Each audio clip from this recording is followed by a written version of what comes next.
오늘 우리 시내가 이슬람교회 예배 자리에 오신 분들 또 여전히 계속 방문하고 계신 분들 참 감사합니다. 잘 오셨습니다. 우리 앞뒤 옆 분들과 좀 생소한 분들도 제법 2부 예배 때 많지만 사랑하고 축복합니다. 인사 나누실게요.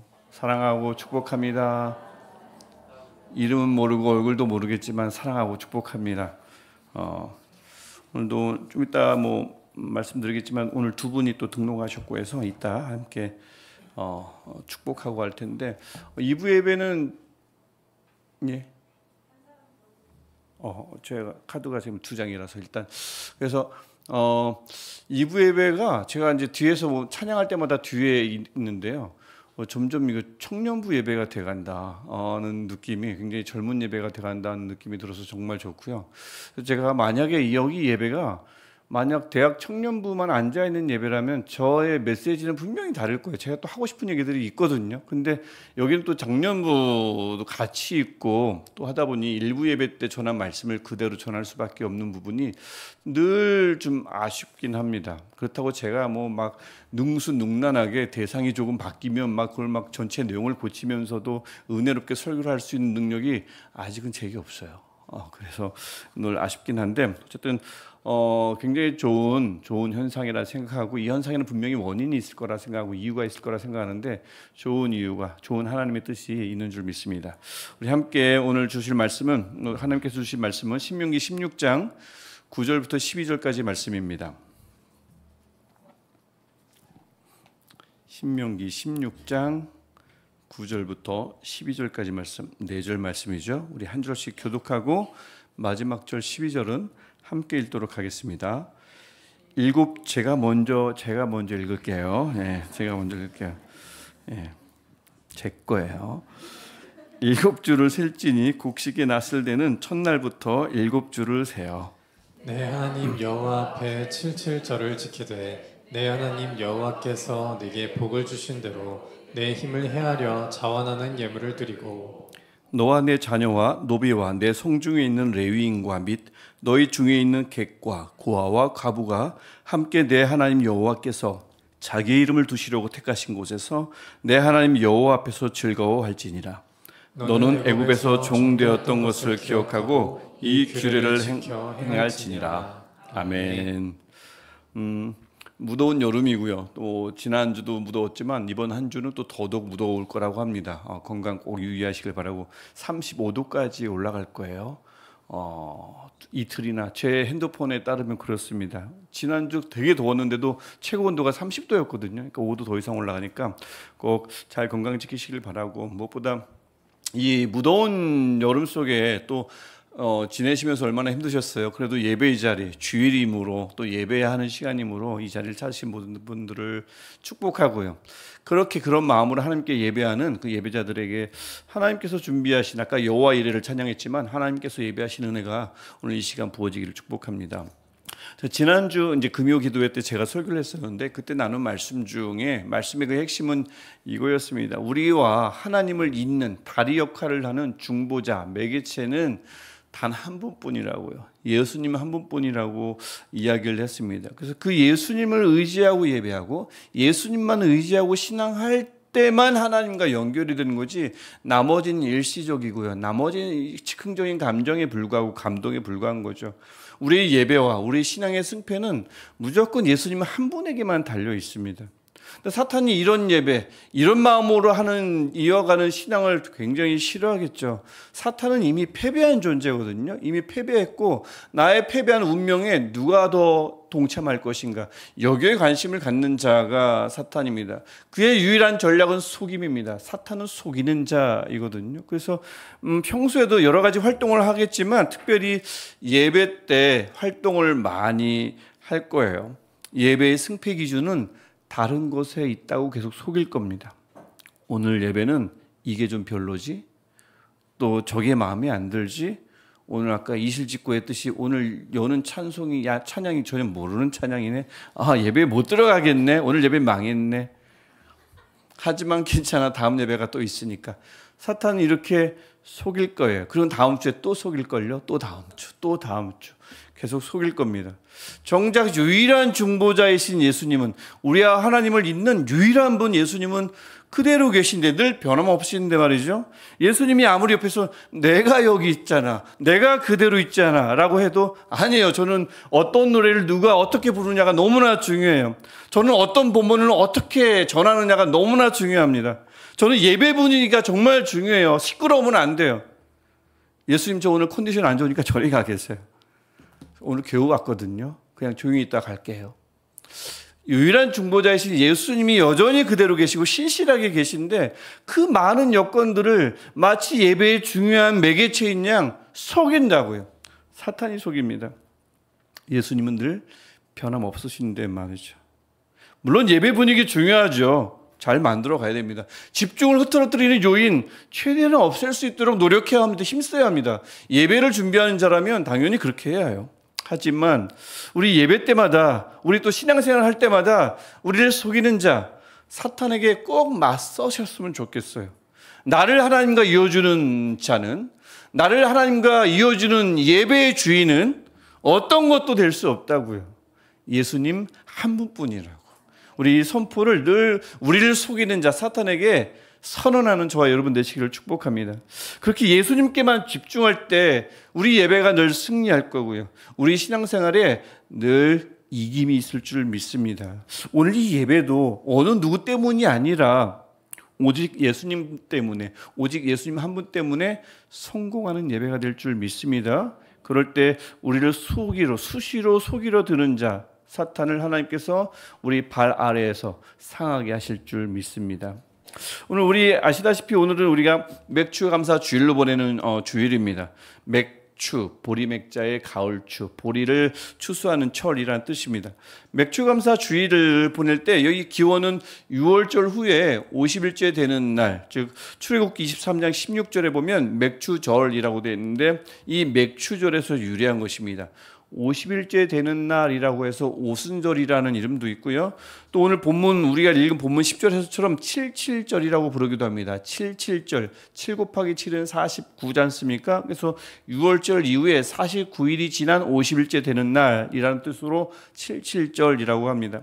이스라엘 땅에서는 이 무렵이 되면 보리를 수확을 해요. 보리를 수확했을 때 첫 열매, 첫 결실인 보리를 하나님께 드리면서 지금까지 이 농사 진 것이 다 하나님의 은혜이므로 또 이제 또 이어질 농사도 하나님의 손에 맡기는 아주 귀한 날입니다. 남은 반년의 삶도 하나님께 의탁하는 날인 거죠. 그래서 교회는 농사를 짓진 않지만 7월 첫 주일을 맥추 감사 주일로 정해요. 원래는 옛날에 어떤 교회는 좀 오래전에 교회에서 6월 첫 주를 맥추 감사 주일로 정하기도 했는데, 요즘은 뭐 대부분의 교회가 7월 첫 주일을 맥추 감사 주일로 정하고 상반기, 한 해의 상반기에 이어온 것이 나의 열심이 아니라 하나님께서 지켜주시고 베푸신 은혜다라는 고백을 함과 동시에 그러므로 하반기도 하나님의 손에 달려 있습니다 라고 고백하는 아주 중요한 절기입니다. 하나님께 상반기가 하나님의 은혜였다라고 고백함으로써 하반기도 하나님의 은혜일 것임을 믿음으로 고백하는 절기, 주일이 맥추 감사 주일인 것입니다. 10절을 보시면 오늘 우리가 읽은 구절이 맥추 감사와 관련된 아주 대표적인 구절인데, 10절을 보시면 여호와께서 내게 복을 주신 대로 내 힘을 헤아려 자원하는 예물을 드리고, 후반에 그렇게 나오죠. 여호와께서 내게 복을 주신 대로. 여기서부터 출발하는 겁니다. 여호와께서 우리에게 무슨 복을 주셨길래요? 이 감사의 출발은, 맥추 감사의 출발은 우리에게 도대체 무엇을 주셨는가? 우리에게 주신 복이, 은혜가 무엇인지를, 그래서 내가 뭘 감사해야 하는지를 반추하는 것, 되돌아보는 것입니다. 그런데 여러분, 그래서 지난 한 해 2025년 상반기 1월부터 6월까지 한번 되돌아보십시오. 돌아보시니까 어때요? 감사할 만한 일들이 좀 있으셨습니까? 많습니까? 상반기 전체가 경제적으로 굉장히 어렵고 정치적으로 혼란하다 보니 경제적으로 좀 어려웠는데, 그 와중에 감사할 만한 일들이 좀 있었습니까? 성적은 좀 잘 나왔나요? 우리 대학생들 이사는 잘 하셨습니까? 취직도 됐고, 누군가는 합격도 하고, 누군가는 진학도 하고, 뭐 이런 일들이 있었겠지요. 가만히 보면 감사하려면, 감사 제목을 찾으려면 의도적으로 돌아봐야 합니다. 감사가 가만히 있는데 저절로 막 내 안에서 샘솟을 수가 없어요. 감사할 일을 되새기는 일은 우리의 노력이 이만저만 필요한 게 아니라고요.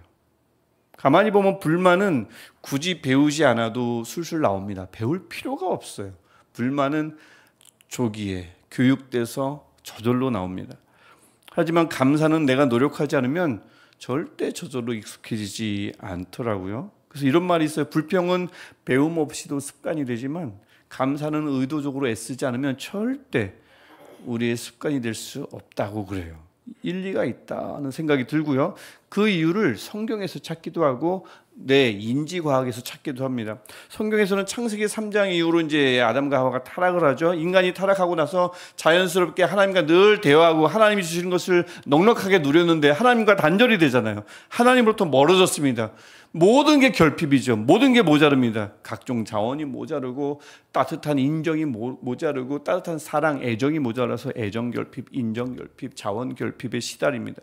그래서 인간은 창세기 3장 이후에 이 모든 결핍에 민감해졌다. 그래서 감사보단 불평이 익숙해졌다고 성경을 통해서 분석하기도 합니다. 아니나 다를까 실제 우리 뇌과학자들이 하는 말을 보면 굉장히 일리가 있는 게 우리 뇌는 결핍이나 손실을 유익보다 2배 이상 더 민감하게 느낀다고 합니다. 이걸 내가 조정할 수 있지 않을까 싶은데 여러분 저 약간 좀 관심이 있는 편이거든요. 뇌가 우리의 말을 잘 그렇게 듣질 않는다는 뇌과학자의 말을 들은 적이 있는데 정말 그래요. 그 실험을 하더라고요. 똑같이 따라해 볼까요? 지금부터 코끼리를 절대 떠올리지 마십시오. 뇌가 코끼리를 떠올리지 않나요? 아니요, 이미 여기 계신 모든 분들은 이미 코끼리를 떠올렸어요. 떠올렸죠. 뇌는 우리 마음대로 그렇게 조정할 수 있는 게 아니라는 그 뇌과학자의 말인데 뭐 전체를 동의할 수는 없지만 진짜 그 말을 들어보니 떠올리고 싶지 않아도 이미 코끼리는 제 머리에 있더라고요. 뇌가 그렇게 말 잘 안 듣는 뇌가 결핍이나 손실을 유익보다 혜택보다 2배 이상 크게 느낀다고 하는 거예요. 일리가 있어요. 예를 들어서 내가 2개의 기쁨을 얻었어요. 근데 하나의 슬픔을 당했습니다. 그러면 다 잃었어요. 나는 불행하다 여긴다는 거죠. 없는 것, 잃어버린 것에 더 민감하다 보니까 불만이 수시로 감사를 이겨버립니다. 정말 저는 여기에 동의가 되고요. 그래서 감사라는 것을 꾸준히 감사를 연습해야 감사가 내 사고방식의 루틴이 되고 습관이 된다는 말이 옳다고 생각해요. 굉장히 설득력이 있습니다. 그러고 보면 데살로니가전서 5장 18절에 범사에 감사하라라는 아주 유명한 말씀이 있죠. 명령입니다. 하면 좋겠다, 권유가 아니고 명령입니다. 근데 이 명령을 어떻게 우리가 지킬까요? 말씀을 지키지 않으면 안 되잖아요. 근데 명령하시거든요. 범사에 감사하라. 여러분 감사하는 마음이 들면 감사하면 좋겠다라는 말씀은 괜찮은데 이 말씀은 그런 게 아닙니다. 그러니 감사하는 마음이 저절로 들면 감사하면 되겠지요 라고 할 때 누가 이 말씀을 절대 지킬 수가 있겠습니까? 아무도 이 말씀을 지킬 수가 없어요. 감사라는 것을 명령한다는 것은 무엇이 전제되냐면 감사할 제목을 열심히 찾으면 분명히 찾을 것이다 라는 의미가 전제되어 있는 것입니다. 그러니까 아무리 힘들어도 그 속에서 감사할 일을 찾을 때 반드시 하나님이 주신 은혜가 있는데 그것을 못 보고 있다가 발견할 것이다 라는 말씀이 뜻이 전제되어 있는 거죠. 그러니까 명령하는 거죠. 불가능한 걸 왜 명령합니까? 불가능한 것을 명령하는 성경 구절은 없습니다. 가능함으로 명령하는 거거든요. 범사에 감사하라. 어떻게 가능해요? 가만히 기다리면 불가능한 구절이지만 내가 감사 주권을 찾으면 어느 환경 속에서도 범사에 감사할 수 있기 때문에 우리에게 명령하는 줄 믿습니다. 그때 참 어려웠는데 곰곰이 생각해 보니 어려운 건 마찬가지였지만 가족 간의 대화가 늘어나는 건 참 감사하다. 상황은 열악해졌는데 덕분에 내가 더 한결 겸손해졌네. 감사하다. 상황은 여전히 어렵지만 덕분에 내가 지금 기도를 하네. 내가 말씀을 펼치네. 말씀 묵상이라는 걸 하게 됐네. 감사하다. 생각해보면 감사할 수 있는 것들이 많다는 건데 가만히 기다리면 감사는 절대 떠오르지 않는다는 겁니다. 제가 일부 때도 제 개인적인 감사 제목을 나눴지만 저는 사실 뭐 여기 있는 분들도 마찬가지겠지만 이렇게 천정이 낮은 곳에서 예배드린 적이 한 번도 없어요. 50평생에 단 한 번도 이런 곳에서 예배드린 적이 없는 사람입니다. 모태신앙이지만 그렇습니다. 그러다 보니 처음에 여기 이 건물을 정황할 때도 감사한 마음이 있으면서도 같이 함께 나갈 분들에게 미안한 거예요. 어디 좀 버젓한 건물에 예배 장소가 있다고 함께 분립할 분들에게 이렇게 소개했으면 좋겠는데 그 상가 건물이고요, 3층에 있고요, 엘리베이터가 없고요. 이 얘기를 하는 게 얼마나 미안한지. 그러면서 작년 한 해 제가 종종 말씀드렸지만 이 천정 낮은 거가 그렇게 불만인 거예요. 함께 나온 게 참 함께 예배하는 이 공간이 감사해야 되는데 낮은 게 왜 이렇게 불만인지요. 근데 제가 시간이 지나면서 이 낮은 이 건물, 이 예배 공간이 익숙해져서 그런지 모르겠지만 저번에 우리 한마음 축제 때 그 체육관에 갔을 때 절실하게 깨달았습니다. 천정은 좀 낮고 공간은 좀 좁아야 이 상호 간에 이게 접촉점이 생기고 눈도 마주칠 수 있고 이야기가 오고 가겠구나라는 생각을 지난 그 한마음 축제 때 절실하게 하게 됐어요. 그때 여러분 앞에 섰을 때 이게 너무 멀리 떨어진 것 같고 여러분 얼굴도 다 보이지 않고 적응이 안 되고 마음이 휑하고 그렇더라고요. 그때뿐만 아니라 이상하게 요즘은 천정이 높은 곳에 가서 예배를 드리면 소리도 이상하게 왜 이렇게 울리지? 우리 교회는 하나도 안 울리는데 정확하게 들리는데 그 천정이 높은 교회 가면 너무 울려요. 안 들려요. 그전엔 잘 들렸을 텐데 이제 안 들려요. 하나도 울림이 없는 이곳에서 너무나 물론 이제 찬양은 좀 굉장히 드라이하지만 듣기에 그렇더라고요. 바뀌었습니다. 하지만 물론 요즘 제가 한 몇 주 됐어요. 어떤 기도를 하기 시작했냐면 우리 교회가 우리가 언제까지 여기서 예배 드릴 수 있을까요? 라는 질문을 새벽마다 하기 시작했습니다. 언제까지 여기 있을 수는 없을 것 같은데 그 다음 예배 장소는 어딜까요? 기도를 하면서 감사하긴 한데 하지만 다음 장소는 제발 천정만큼은 제가 적응할 수 있으니까 울려도 괜찮으니까 그런 기도가 나올 때가 있습니다. 감사라는 것 가만히 있으면 안 돼요. 찾아야 됩니다. 오늘 10절을 보면 찾고 복 받은데 복을 주신 대로 내 힘을 헤아려. 그런 감사 제목들을 하나하나 찾아 꼼꼼히 나열해야 합니다. 그냥은 안 돼요. 나열한 다음에 그 받은 복만큼 내가 드릴 수 있는 감사의 정도가 어느 정도인지를 헤아려, 즉 심사숙고하여 정하라는 뜻이 내 힘을 헤아려 합니다. 그래서 많이 받았다 싶으면 내가 많이 할 수 있겠구나 싶어서 많이 드리고요. 적게 받았다 올해는 그런 생각이 들면 그래도 많이 드리고요. 그러면 안 되고 적게 받았으면 그만큼 적게 드리고요. 다만 그럴 때 자원하여 예물을 드리고 강제로 억지로는 절대 안 됩니다. 안 드리는 게 낫습니다. 체면 때문에 드리는 그것도 절대 안 됩니다. 오직 자원하여 기쁜 마음으로 흔쾌히 드리는 것입니다. 예물이 아깝지 않아서가 아닙니다. 어떤 분들은 나는 드리는 게 하나도 안 아깝다. 아까울걸요. 아깝지만 받은 은혜가 더 크다는 확신 때문에 그걸 아깝지 않게 드리는 거지 사실 그 예물은 사실 아까운 액수가 맞거든요. 근데 확신을 가지고 드리는 겁니다. 또한 여기다 더 덧붙일 것은 우리가 하나님께 예물을 드린다 할 때 이 예물은 굳이 비단 물질에만 국한된 건 아닙니다. 우리가 드릴 수 있는 것이 시간도 있고요. 우리가 재능도 있잖아요. 시간과 재능, 내가 얼마만큼의 시간을 드릴 수 있을까? 내 힘을 헤아려. 내가 얼마만큼의 재능을 드릴 수 있을까? 내 힘을 헤아려 하나님께 드리는 것입니다. 예를 들어서 내가 하루에 30분 말씀을 좀 읽어야겠다. 예물입니다. 내가 하루에 10분, 적어도 10분, 굉장히 짧은 시간인데 10분은 하나님께 꼭 기도를 해야겠다. 이게 하나님께 드리는 예물입니다. 우리 집에서 예배드리는 신앙을 갖고 있는 사람이 신자가 나 하나밖에 없는데 나 혼자서라도 예배를 꼭 드려야겠다. 걸어가면서 찬양해야겠다.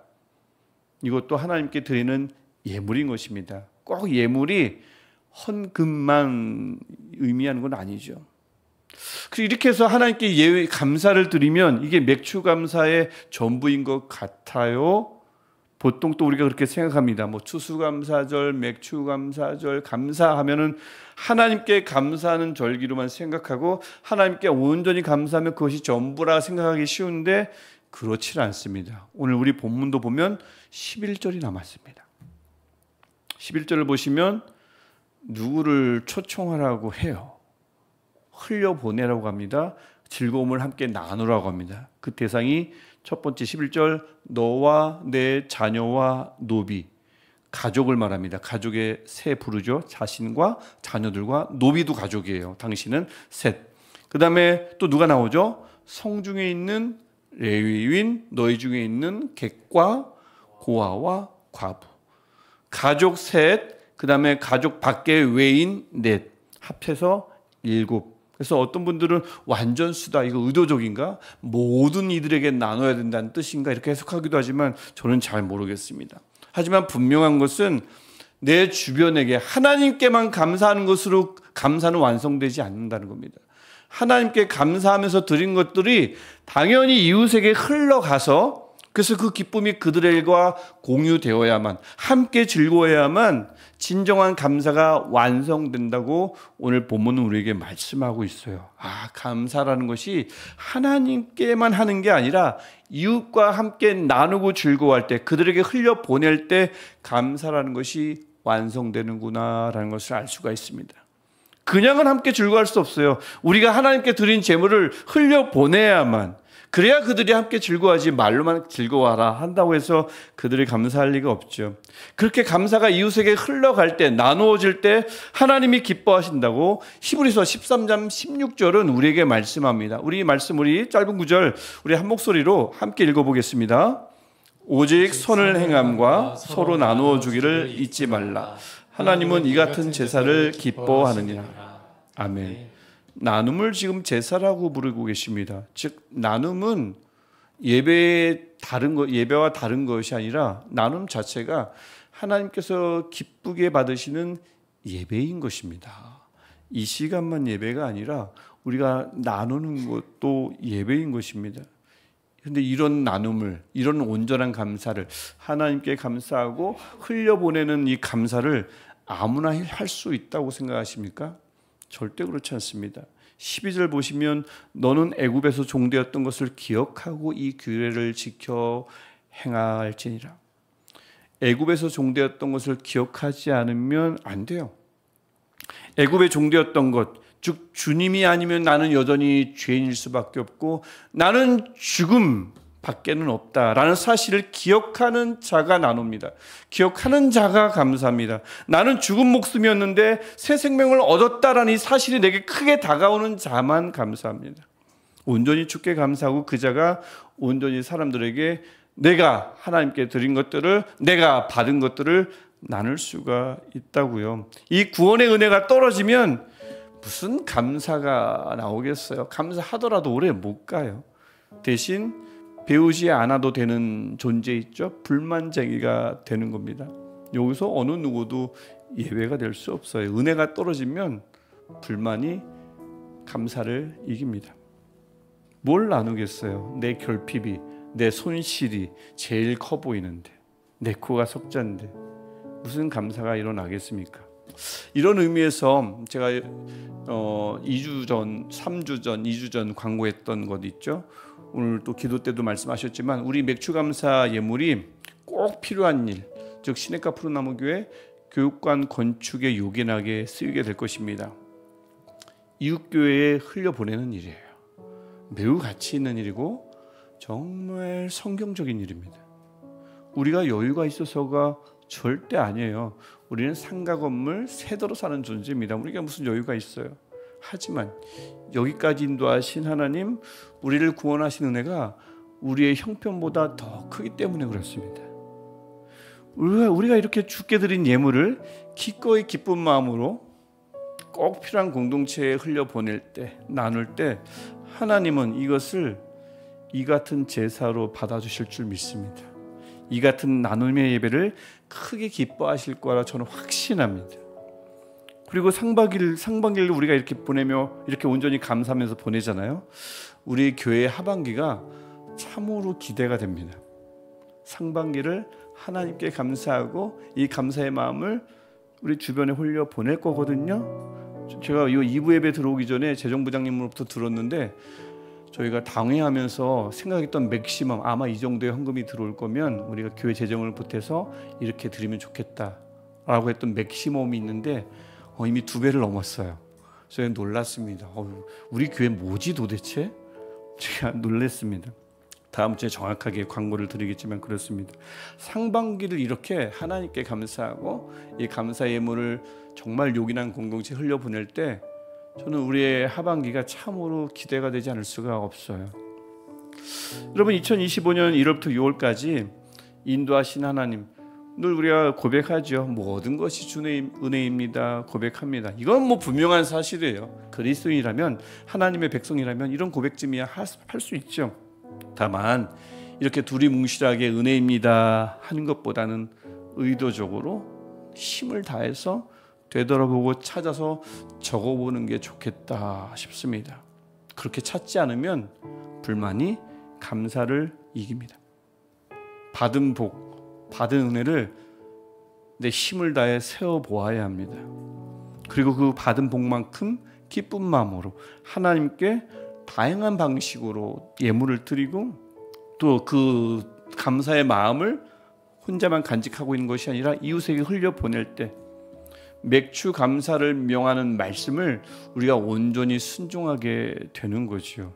맥주 감사의 구절을, 말씀을 온전히 순종하는 것은 우리에게 정말 중요한 겁니다. 우리의 하반기가 결정되기 때문에 그렇습니다. 그래서 우리가 맥주 감사 주일로 드리는 오늘부터 한 주 1월부터 6개월까지의 상반기를 되돌아보고 반추하고 또 그 은혜를 나눔으로써, 그래서 오늘 말씀에 온전히 순종할 때 감사가 우리 모든 삶에서 일상이 되고요, 감사 제목이 더욱 풍성해지는 하반기가 될 줄 믿습니다. 겉보기엔 기대할 게 별로 없어 보이고 여전히 결핍과 손실이 예상될 수 있습니다. 우리 뇌는 늘 거기에 예민하니까. 하지만 하나님의 은혜를 온전히 되돌아보고 그것을 기쁨으로 나누고, 그래서 겸손히 말씀에 순종할 때 하나님이 주실 유익, 하나님이 주신 복, 하나님이 주신 은혜가 더 크게 보이는 남은 6개월 되시기를, 참으로 기대가 되는 남은 6개월 되시기를 주님의 이름으로 간절히 축복합니다. 우리 기도하겠습니다. 우리 기도하실 때 하나님, 지금까지 인도하신 하나님, 그 은혜를 잊지 않게 하시고 그 은혜를 나 혼자 간직하는 것이 아니라 주변에 흘려보낼 때 온전히 그렇게 감사라는 말씀에 순종할 때 6개월보다 더 풍성한, 감사가 풍성한 하반기를 살게 하옵소서. 우리 이 마음 가지고 할렐루야로 우리 기도하시겠습니다. 할렐루야. 하나님을 찬양합니다.